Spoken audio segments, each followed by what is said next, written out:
여러분 안녕하세요. 개그맨 조원석입니다. 2023년 9월 19일 화요일입니다. 오늘은 지난 2018년 6월 11일 월요일에 제가 썼던 일기를 여러분께 읽어드리도록 하겠습니다. 2018년 6월 11일 월요일 8일 금요일 밤 전유성 선배님과 코미디 헤이븐이라는 스탠딩 코미디 클럽 오픈 공연을 보러 갔다. 이용렬 선배님과 남희석 선배님 그리고 많은 후배들도 공연을 보러 와 있었다. 마지막 공연까지 정말 신나게 웃었다.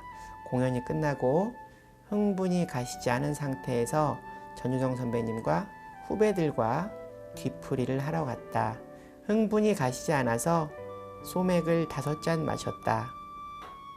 그리고 다음날 9일 토요일 사촌 조카의 결혼식에 참석 후 친척 누나들을 만나 조씨 집안 뒤풀이를 하자며 모여 술을 마시고 노래방에서 새벽까지 놀았다. 그리고 일요일에 교회를 가지 않았다. 주일에 교회를 가지 않아 기분이 좀 그랬지만 솔직히 아주 즐거운 시간이었다. 그리고 오늘 월요일 11일 새벽 기도에 갔다. 5시에 일어나 씻고 교회로 갔다. 늘 앉던 자리에 앉으려고 하는데 이용식 선배님 사모님께서 먼저 오셔서 환한 미소로 인사를 건네셨다. 나도 덩달아 환하게 웃으며 인사를 나누고 기도를 올렸다. 지난 주말 세상의 재미에 흠뻑 빠져 있다가 온 탕자가 기도가 나올 리 없다. 그냥 이 새벽 주님을 찾을 수 있게 해주셔서 감사하고 다시 시작할 수 있게 하심에 감사했다. 그리고 지난 주말에 방탕함에 대해 용서를 빌었다. 짧은 기도로 시간이 많이 남았다. 가만히 눈을 감고 있는데 참 다행이다 라는 생각이 들었다. 세상의 재미에 잠깐 삐끗했다가 다시 돌아올 하나님이 계시니 얼마나 다행인가. 잠시 후 조곤의 목사님께서 단상에 오르셨다. 왠지 모르게 목사님이 평소보다 더 반가웠다. 오늘의 말씀은 베드로후서 1장 1절부터 11절까지의 말씀이다. 베드로후서는 교회 내부에서 생길 수 있는 거짓 교사와 이단에 대한 말씀이다. 하나님의 말씀을 가슴에 새기고 올바른 믿음으로 바르게 살기. 이 편지는 베드로가 소아시아의 성도들에게, 넓게는 이단에 빠진 성도들에게 보내는 편지이다. 10절 말씀은 오늘 말씀의 핵심 구절이라고 할 수 있다고 목사님께서 말씀 주셨다. 그러므로 형제들아 더욱 힘써 너희 부르심과 택하심을 굳게 하라. 너희가 이것을 행한즉 언제든지 실족하지 아니하리라. 아멘. 하나님의 자녀로 부름받음은 하나님의 축복이요 믿음은 하나님의 선물이다. 믿음에 대한 말씀을 목사님께서는 이렇게 주셨다. 다른 나라를 가기 위해 비행기 표를 끊었는데 표를 잃어버렸다면 우리는 갈 수 없다. 믿음도 마찬가지다. 한 번의 구원으로 끝이 아니다. 자동차를 할부로 사고 할부금을 잘 내다 마지막 한 달을 내지 않아도 자동차 회사에서 행정처분을 내려서 자동차 주인의 권리를 주장할 수 없다. 구원도 마찬가지다. 마지막까지 천국의 시민권을 위해 노력해라. 4절 말씀에 큰 약속을 우리에게 주신다는 말씀이 있다.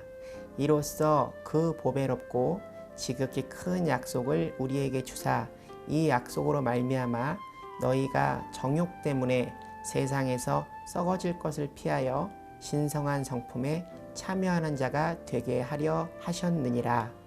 여기서 큰 약속은 천국으로 가는 길을 말한다. 어느 날 도로를 달리던 오토바이가 튀어나온 맨홀 뚜껑을 밟아서 균형을 잃으며 맞은편에서 오는 트럭에 치여 운전자가 크게 다치고 오토바이도 산산조각이 나는 사고가 있었다고 한다. 열심히 달리는 게 장땡이 아니다. 피할 것은 피해야 한다는 것이다. 권투 경기를 하는데 상대 선수에게 떡이 되게 맞고 이기기보다는 나이스하게 이겨야 한다는 것이다. 세상의 유혹에 넘어갔다 다시 돌아오기를 반복하며 휘청거리며 간신히 구원받지 말고 넉넉히 구원받으라는 말씀을 주셨다. 지난 주말 나를 두고 하시는 말씀 같아 찔렸다. 하나님의 성품을 닮아가는 7가지 방법이 있다. 첫 번째 믿음, 두 번째 덕을 세워가는 덕장이 되어라. 세 번째 말씀에 대한 성경의 지식, 네 번째 지식의 절제, 행동과 말의 절제, 다섯 번째 절제와 인내. 여기서 절제는 무턱대고 참는 것이 아니라 소망 가운데 절제가 된다. 그 소망은 바로 천국에 대한 소망이다. 여섯 번째 인내와 경건, 하나님과의 바른 관계를 말한다. 일곱 번째 경건의 형제의 우애 사랑, 그 사랑은 하나님의 사랑, 아가페의 사랑으로까지 이어져야 한다. 요즘 말씀을 읽으며 들으며 내가 기독교라는 종교를 더 정확히는 하나님의 말씀을 잘 몰랐구나, 잘못 이해하고 있었구나 하는 생각이 든다. 하나님을 닮아가는 7가지 방법은 마치 불교의 스님들의 수행만큼 어려운 자기 공부라는 생각이 든다. 내가 생각하는 한 가지 다른 점은 그분들은 오직 자기의 힘으로, 우리는 예수님이 함께 하신다는 것이다. 어디서든 손을 모으고 눈을 감으면 하나님을 만날 수 있다. 세상 이치가 그렇듯 아쉬울 때만 꼴랑 찾아오는 사람의 부탁은 별로 들어주고 싶지 않다. 하나님도 그러시지 않을까? 새벽 기도를 통해 하나님을 만나는 일을 게을리하지 말자. 아멘. 예전에 제가 알던 지인을 통해 한 번 구원을 받으면 영원히 구원받는다는 이야기를 들었던 적이 있었습니다. 그때는 그냥 뭐 그런가 보다 하고 넘어갔었는데, 이 이야기를 잘못 이해하면 굉장히 위험해질 수 있다는 생각이 듭니다. 그냥 구원의 확신쯤으로 이해하는 것이 좋지 않나 하는 생각입니다.